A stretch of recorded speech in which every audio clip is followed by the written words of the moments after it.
Hello, I'm Lori Lane Zucker, founder and CEO of Impact Entrepreneur, and we are here at the Asia Pacific Impact Investing Summit in Sydney, Australia. And I'm sitting with Marie Barbaric. Is that how you pronounce it? Yes. Great. Marie, where are you from? I'm from Bowral, New South Wales. And tell me the name of your organization. Koori Kulcha Aboriginal Corporation. And what do you do? We've got a lot of arms. So we have a business model which is catering, cross-cultural training, team building, event management. And then we have our social enterprise side, which we work with a lot of families, in real crisis, about to be homeless. And we're self-funded, so our business arm supports our social side. And we advocate for our community, or for two large regions, to government for 5 key areas like health, education, employment, housing and justice system. So we're quite a voice in our community. Now, this is all a nonprofit work? Yes, the whole. Who funds it? We do. It's all self-funded. Yes. You're here at the Impact Investing Summit. Does that suggest that you're here looking for potential additional funding? Yes.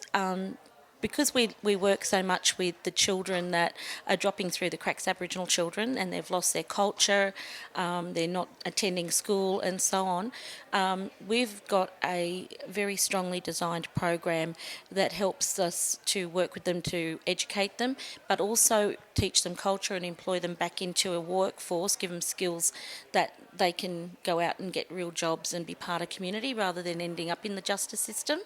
So we're looking for an investor who will come in and help.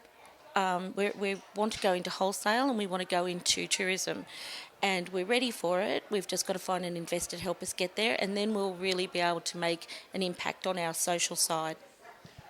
Will any of those new outgrowths be in the form of a business, a company? Yes, they'll be wholly and solely money makers.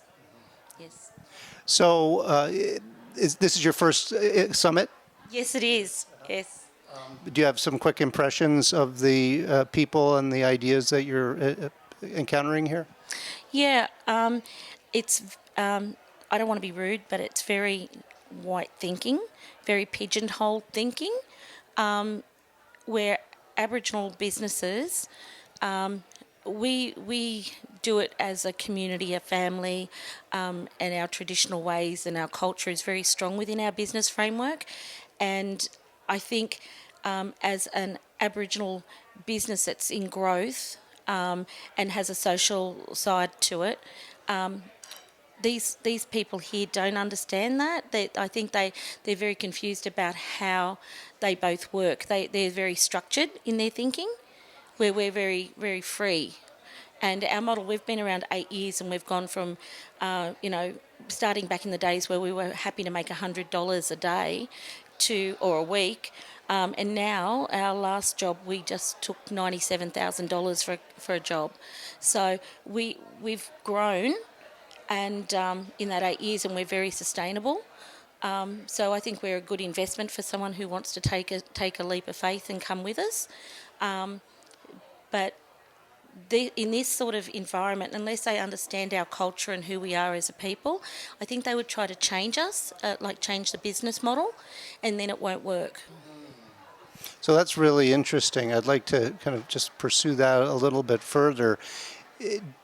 I know that you've only been here, a day and a half at this point, so you might not have formulated specific ideas around my next question, but I'd be keen to know if you have any suggestions for the impact investing space, because I would say that this conference is pretty representative of many or most of the impact investing conferences that are out there around the world.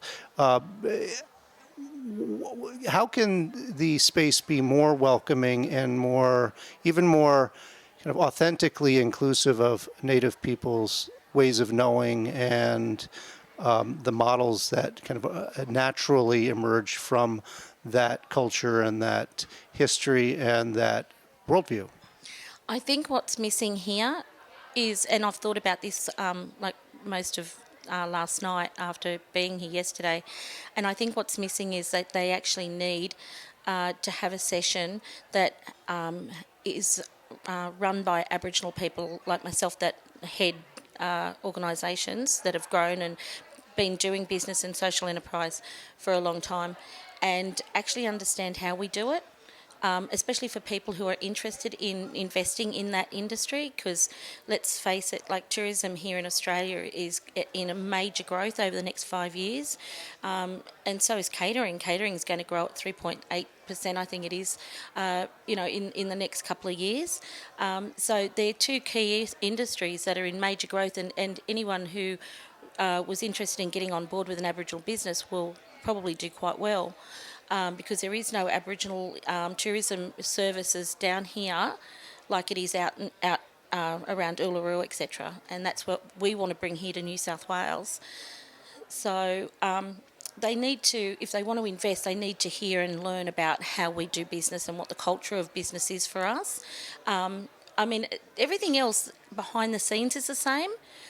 We've got good infrastructure and we've got strong governance and we've got a board of directors and so on.